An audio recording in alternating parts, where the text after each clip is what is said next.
The Senate on Tuesday mandated the Inspector General of Police, Babawakili, to make public the report of his current investigations into the invasion of the residence of the Justice of the Supreme Court, Mary Odile.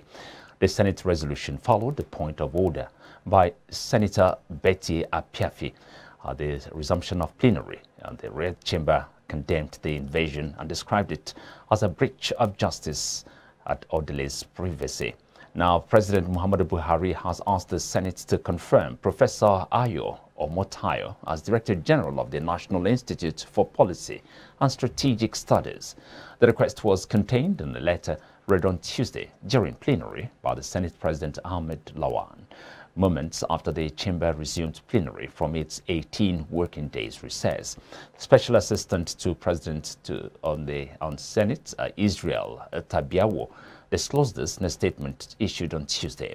He said President Muhammadu Buhari in the letter sought the confirmation of Omotayo as Director General of the NIPSS in accordance with the Section 5 under Section 2 of the NIPSS Act 2004. Now, the approval was given on Tuesday when the lawmakers resumed plenary after a 3-week recess.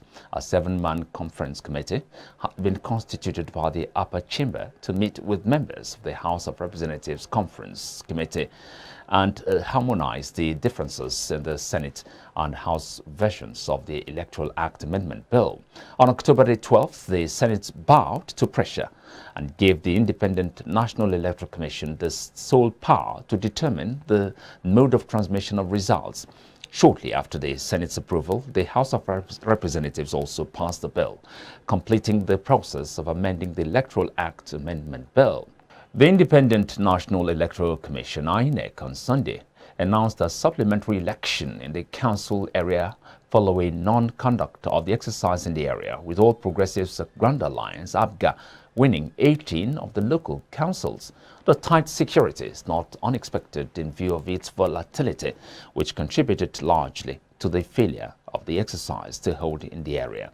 Major political parties in the state had made last-minute consultations to woo voters in the council area to their sides. But the exercise, scheduled to commence at 10 a.m., did not commence as planned, as materials were delayed in arriving. At 9:56 a.m., ad hoc staff were seen waiting for the materials at the local government headquarters. The acting executive director of Clean Foundation, Ruth Olufin, has stated that the yet-to-be-concluded Gubar election was visibly marked with logistic and operational challenges. While addressing newsmen, she said there is need for INEC to improve on challenges associated with the biometric voters accreditation system, which will deliver more credible and transparent elections. There were reported incidents of inducement of voters by a leading political party with a sum of 1,000 naira and food. Similarly, at polling unit 17, ward 15, Ogbaru, LGA, we observed the inducement of voters with a sum of 2,000 naira per vote. At polling unit 4, ward 2, Njikoka, LGA, party agents were observed to be infringing on voters' choice through massive vote buying of votes. At polling units 10 and 11, ward 2, Dunukofia, LGA, we observed massive vote buying by 3 leading political parties from the range of 3,000 to 10,000 naira.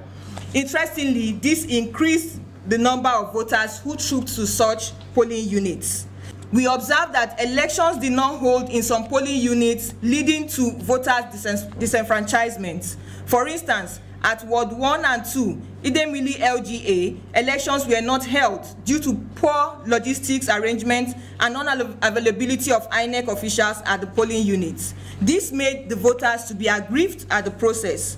At polling unit 009, Ward 1, Ekusigo LGA, INEC's sensitive materials and officials were not available. This again led to a case of no election at the polling units. Further, at polling unit 005, Edeke Central School, Ward 1, Iseke in Ihiala, LGA, there were reports also of no election as INEC officials and security agents were absent. Similarly, at polling unit 001, Okija, Ward 2, and polling unit 008, Ward 1, Ihiala, LGA, INEC officials and voting materials arrived late and the voting could not commence due to the malfunctioning of the bimodal voter accreditation system device. The Nigeria Governors Forum has accused the Attorney General of the Federation and Minister of Justice Abubakar Malami of having more than a past interests in the controversial $418 million refund request by consultants with respect to the Paris Club refund. The umbrella body of the governors of the 36 states of the Federation made the accusation in a statement signed by the NGF's head of media and publicity, Abdul Razak Bello Bakindo. A federal high court sitting in Abuja had on Friday barred the federal government from deducting $418 million from the bank accounts of the 36 states of the Federation. The amount allegedly owed to the consultants for services rendered during negotiations to refund has been a source of dispute between the three tiers of government.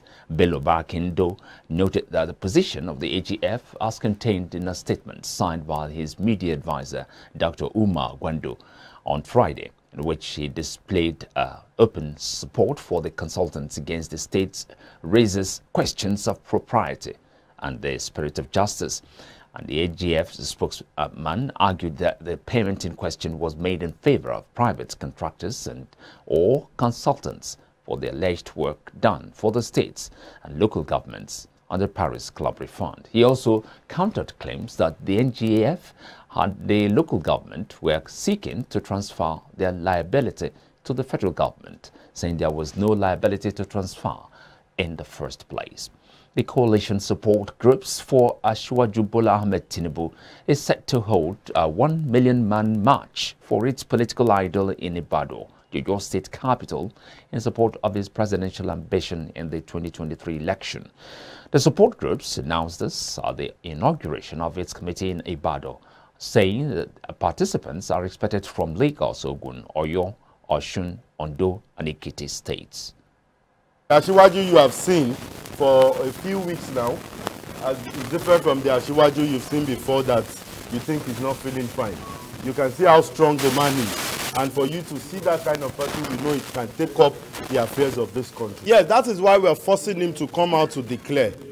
It is the one we know that can do this job for us in the Southwest, and we, the supporters, are saying we want him to come out and declare that he wants to run. The leadership of this great country is very important, and no better person comes to mind other than Asiwaju Dr. Bola Ahmed Tinubu.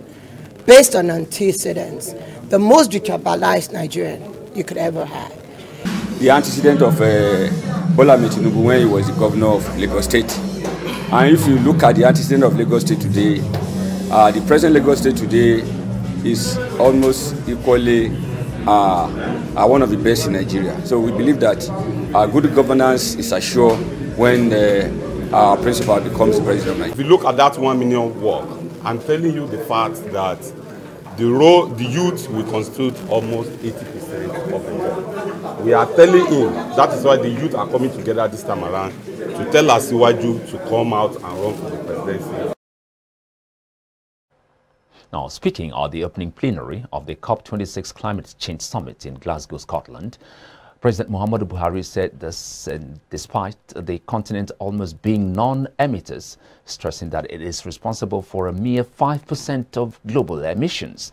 Senior Special Assistant to the President on Media and Publicity, Garba Shehu, disclosed this in a statement, reminding the developed countries of the pledge to provide at least $100 billion yearly to developing countries.